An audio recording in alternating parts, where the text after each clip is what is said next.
Hey guys, how's it going? Hope you're doing well. My name is Crown, and today I'm going to read you some very interesting stories that I hope that you're gonna love. And now, without further ado, let's go!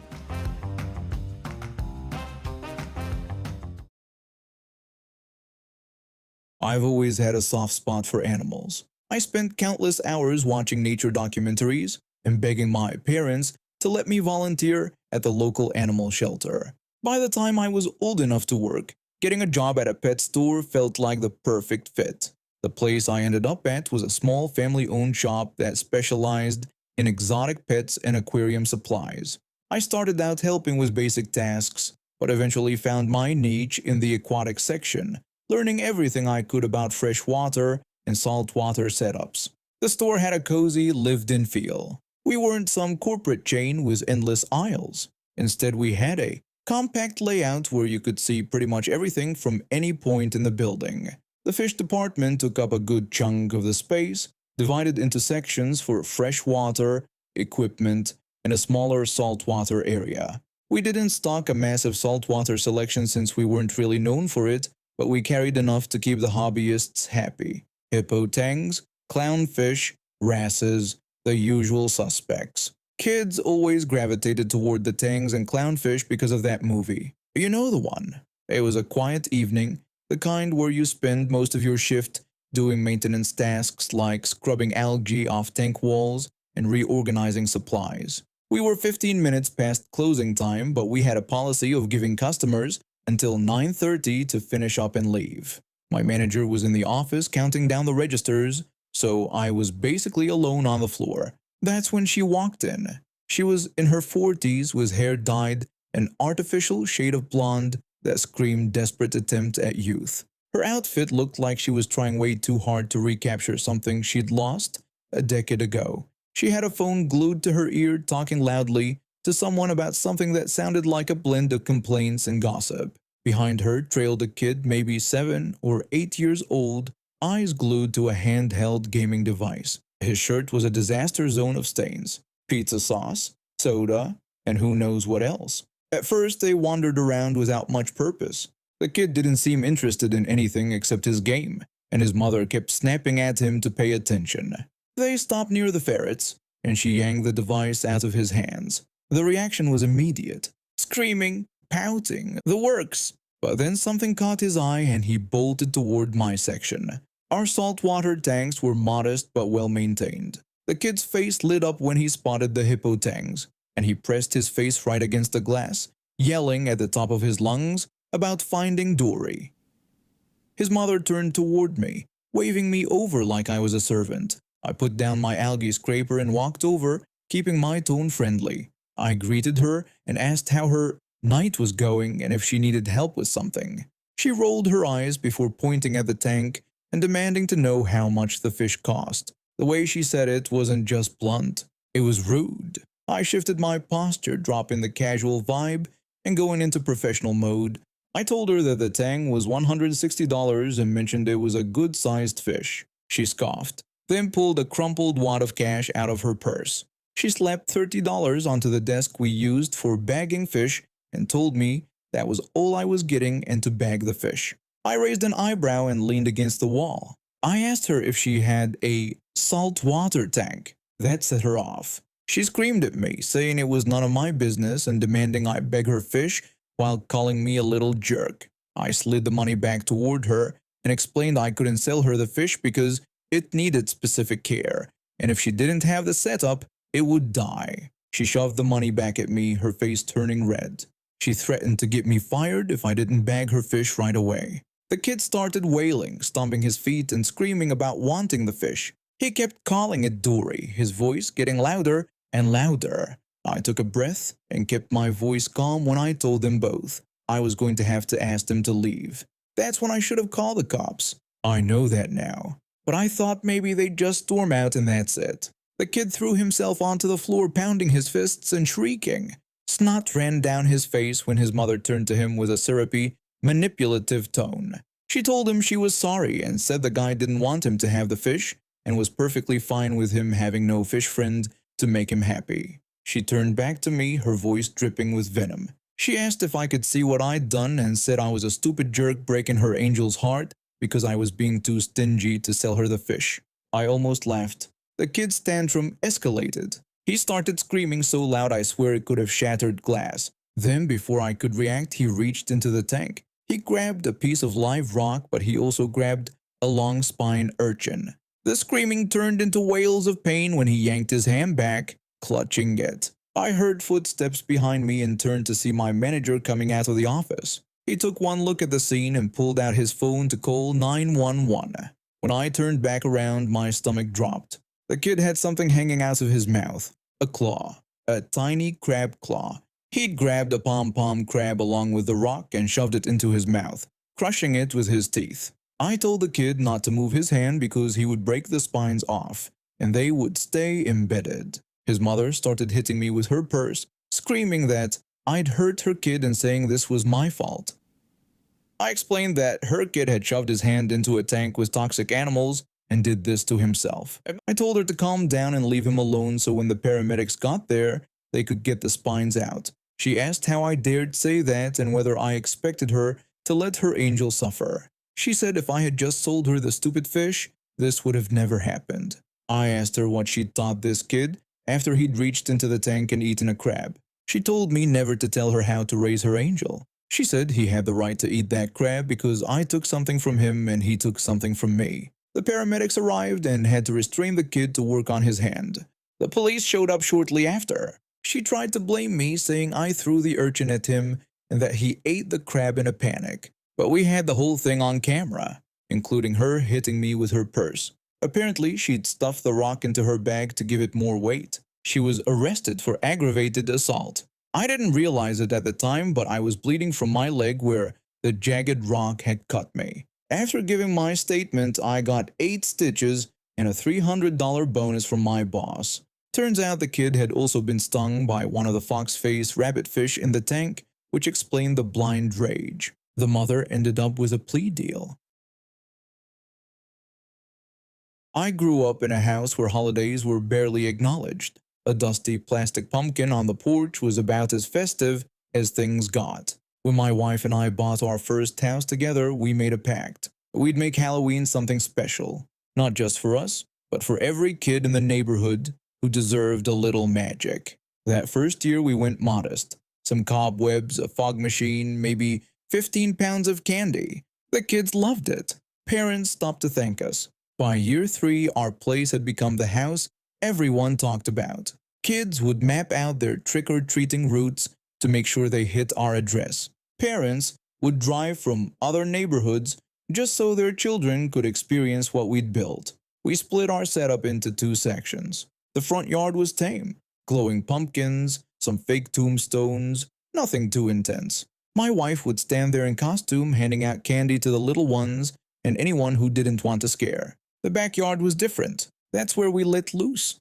Tombstones buried in overgrown grass, fog machines pumping out thick clouds, animatronic zombies, bats on wires, mechanical snakes that slithered through the weeds, creepy music echoing from hidden speakers. I'd hide back there, controlling everything, watching kids scream and laugh as they made their way to the candy table. We always gave something extra to the first arrivals. One year it was king-sized bars, another year dollar coins. This year we decided on $5 bills. My wife had 5 tucked into her candy bowl up front. I taped 5 of them to regular candy bars and laid them out on the table in the backyard, right in front of a massive bowl filled with 10 pounds of fun-sized chocolates. We'd never had problems before. The honor system worked. Kids took one piece like the sign said. Parents appreciated what we did. Some of those kids even came back during the year to shovel our driveway or mow our lawn without being asked. It was community. It was good. This year the sun had already set by the time the first trick-or-treaters showed up. I used the darkness to my advantage, hiding the strobe lights in the knee-high grass and positioning the sneakier animatronics where they'd be hardest to spot. From the sidewalk, brave kids could see a narrow path winding through some trees. If they followed it, they'd pass through fog and flickering lights until they reached the clearing in front of our shed. That's where the big wicker chair sat with the motion-triggered zombie, slouched inside it. You had to walk right past him to reach the candy table.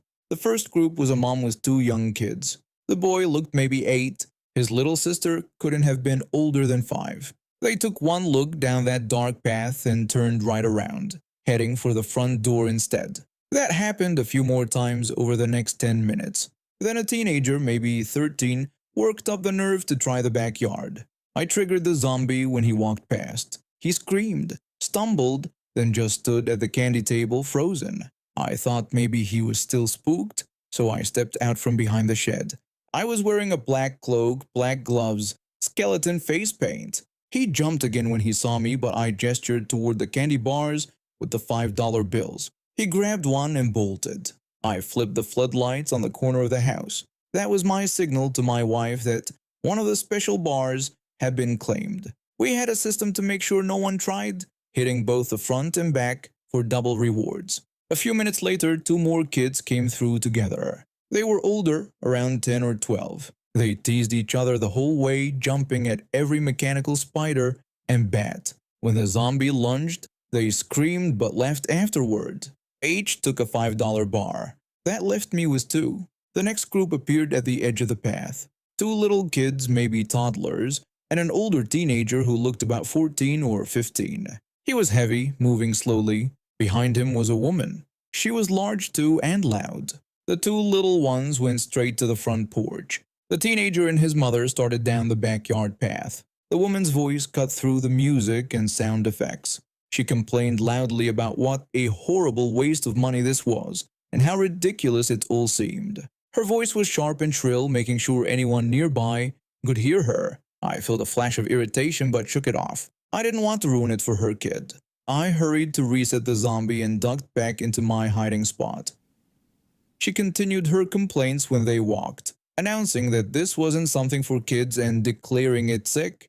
She was projecting, making sure anyone in earshot knew her opinion. I could see her gripping her son's shoulder hard when they walked. When one of the bats swooped down, they both screamed. The kids started whining, not talking, just this shaky, unsteady sound. It was strange for someone his age. The woman kept going, saying louder that these people were sick and that the neighborhood didn't need this. She sounded angry now. I felt my jaw tighten. She was ruining the fun not just for herself but for her son, who sounded genuinely upset. Then one of the snakes activated in the grass. The kid screamed again. I could hear him fighting back tears. She told him in a threatening tone that she would take care of this and to just watch. I thought she was trying to comfort him, though it was an odd thing to say. I didn't think much of it. I was focused on timing the zombie trigger. It should have gone off within a minute of them passing the snake. A minute and a half went by. Nothing. I peeked around the shed.